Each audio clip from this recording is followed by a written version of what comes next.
मजा लीजिए। ध्वनि का मजा लीजिए। मजा लीजिए, ध्वनि का मजा लीजिए। कड़ा चीख ध्वनि का मजा लीजिए। मजा लीजिए, ध्वनि का मजा लीजिए। ब्रह्म का ध्वनि रूप संसार में, ब्रह्मांड में, जीवन में, सब जीव के जीवन में सदा उपलब्ध है। एक ध्वनि रहस्य में है जो सूक्ष्माति सूक्ष्म इंद्रियातीत यानी इंद्रियों के बड़े है। इंद्रियां उसको न रचती हैं, न बसती हैं, न पकड़ पाती हैं। वो ब्रह्म का है, जो ब्रह्म भीतर है, जो ब्रह्म बाहर है। वो संगीत रूप में गूंजते हैं। और दूसरा ध्वनि ब्रह्मांड के, धरती के जीव जंतु ब्रह्म तत्व आकार लेकर रचते हैं।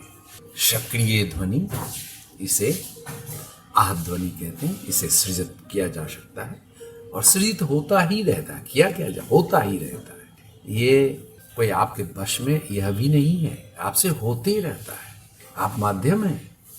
कोई भी जीवंत प्राणी, जीव जंतु, पक्षी हो या सांप हो या पेड़ के पत्ते हो या गिरते हुए फल की आवाज हो या जीव जंतु के भौंकने की आवाज हो, संगीत हो, मधुर संगीत हो, आलाप हो, राग हो, चित्कार हो, पुकार हो, शोर हो, शराबा हो, चाह अनचाह, यह सक्रिय ध्वनि सदा सदा दिन रात मौजूद रहता है।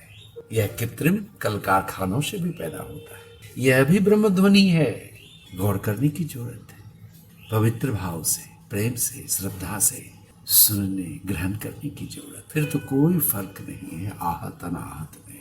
मुझे तो ऐसा ही लगता है। जीवन मेरा धन्य हो रहा है। दोनों साथ साथ है। संसार के ध्वनियों से मिल जाती है अनंत आकाश की ओर, और सूक्ष्माति सूक्ष्म जो ओंकार है, गूंज है, सनातन तत्व है, वो तो सदा ग्रहणशील, संवेदनशील मानव के जीवन में वह ध्वनि तो जीते ही है। जीव उनके साथ जीता है सदा प्रेम से, श्रद्धा से, कहा नहीं जा सकता। सुनते सुनते मन अघा जाता। उसके बाद फिर शून्यता महाशून्य, यानी सृजित और स्वयंभू दोनों ध्वनि साथ साथ। तो ये जो कड़ा चीख, ये अपने आप निकलती है ध्वनि, यह ब्रह्म का ही एक ध्वनि रूप है जो मानव भी सृजित करता है, जीव जंतु भी सृजित करते हैं। यह भी ब्रह्म ध्वनि ही है, यह भी ब्रह्म नाद ही है। यह नाद, यह ध्वनि खूब विस्तार में लोगों का जी चुराता है, मन लगता है। लोग न्यौछावर हो जाते हैं। पाठशाला कूद जाता है संगीत का, साधना का। प्राचीन समय से संगीत की आराधना होती है, गुरु के चरणों में बैठ के होती है। सनातन ध्वनि, दिव्य ध्वनि, ओंकार की साधना भी सदगुरु के चरण में ही होती है, समर्थ गुरु के चरण में ही होती है। तो ये ऐसा हुआ बचपन से ही। हमारे घर में परिपाटी थी कि बच्चों को भी यातना कहते हैं मैथिली भाषा में, या मैसाज कहिए, मालिश कहिए। बचपन से ही हम लोग को दिया जाता था सोते समय तेल लगा। बढ़ते उम्र में भी जब भी स्टाफ रहा घर में, उनके प्रेम से यह उपलब्ध रहा, मिलता रहा, अच्छा लगता। बाहर में भी कराया जहाँ भी मौका मिला। तो एक दिन इधर महीने हुए, प्याला ब्रह्मदेव, जिसे हम लोग प्यार से देवू कहते, दे दबा रहा था। अब मुंह से ध्वनि निकल गई, बस ध्वनि थी वो। मजा आ गया। हम कह रहे ये तो मजा आ रहा है, ध्वनि निकल नहीं रहा है, ये अनचाहा नापसंद का नहीं है, यह तो रहस्य लिए हुए ध्वनि आ रहा। मजा आ गया। फिर तो मैं होने दिया, खूब मजा लिया। फिर दूसरे दिन भी, तीसरे दिन भी स्पष्ट हो गई बात कि यह भी मजेदार ध्वनि है जो निकलता है। फिर आज ऐसा हुआ कि अभी मेरे शरीर में कुछ तकलीफ है।